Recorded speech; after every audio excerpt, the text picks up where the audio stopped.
As a producer and television show creator, I came to the beautiful city of Kiev to try to find some answers to the dark mystery of the Trump-Zelensky telephone scandal.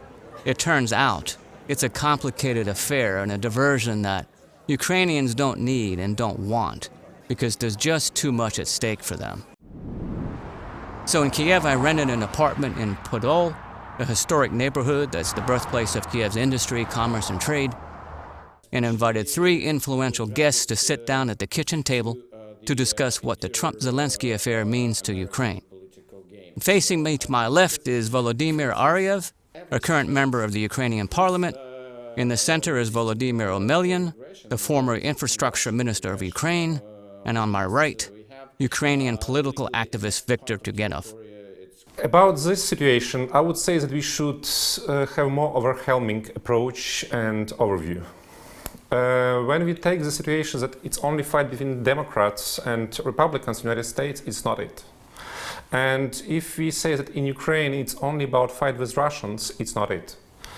In Ukraine we have a typical situation that if something comes out in danger way, you should always find not a chercher la femme, as we say in French, but to find Russian behind the story.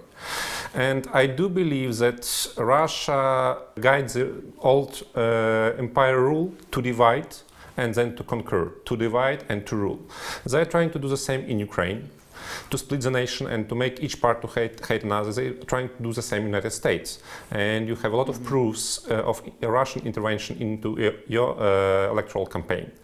And they're trying to do it the same all over the world. And like I said earlier when we were sitting down, is that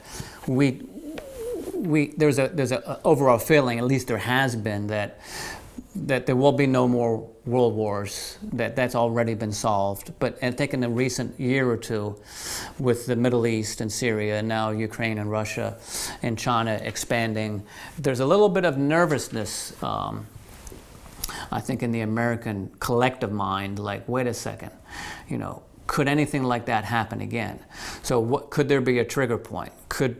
Could something in Syria be a trigger point with Russia and the United States, or something, a trigger point in Ukraine be that? If 10 years ago anybody could ask me, do you think that can be a war in Crimea? And Crimea is my home region of my mother.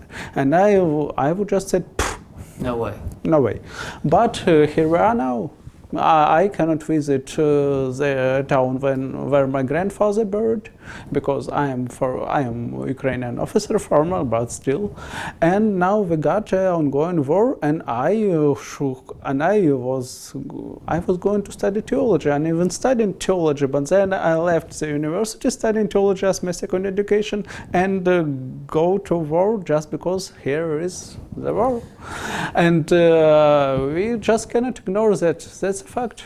Maybe we planned something else. Maybe Americans now are planning something else, but we cannot just throw away the reality. The war is going. It seems that the idea of invading another country, going across their border into their country, that happened in World War I and II, is like an antiquated idea.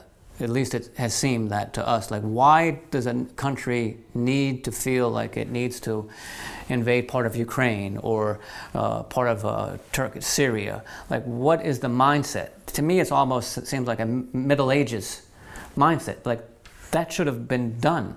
But now it seems to be popping up again. And I'm wondering, for us in America, just to get a little background, why do you think Russia is doing what they're doing in the East? Is it just to gain more power? Is it to gain territory?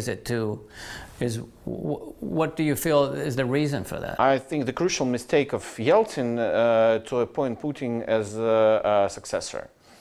And it caused the event follows up and what we are facing now. Finally, in 2014, there were it's the consequences of unpunished evil of invading to Georgia in 2008. When the reaction of the Western state, of France, of United States was not enough as for me.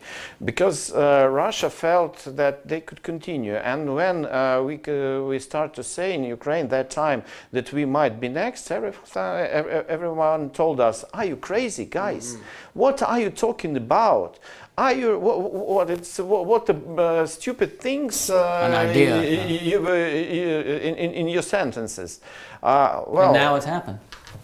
It was And so you're saying it because the West reaction wasn't, you're thinking it wasn't as strong as it needed to be. Yep, absolutely, absolutely. Because you know that Putin has gang-style mind. The gang-style mind means that if you are showing weakness, it means that this person can go on further with his action.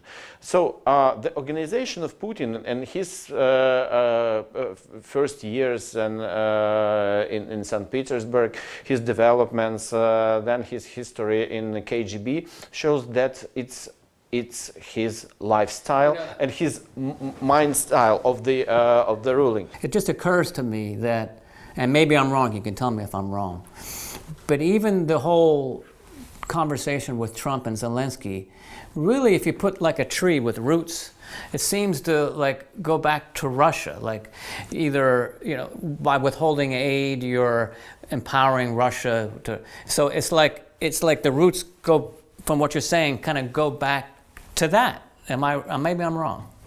There's meaning that the controversy with Trump and the phone call with Zelensky, even though it's not about Russia, but in a way it is about Russia. Sometimes it came to my mind that maybe Putin was a sort silent listener to that conversation, just saying, okay. But if not to joke, I don't believe that we have a problem with Putin itself. There is no Putin, frankly saying. It's about Russia.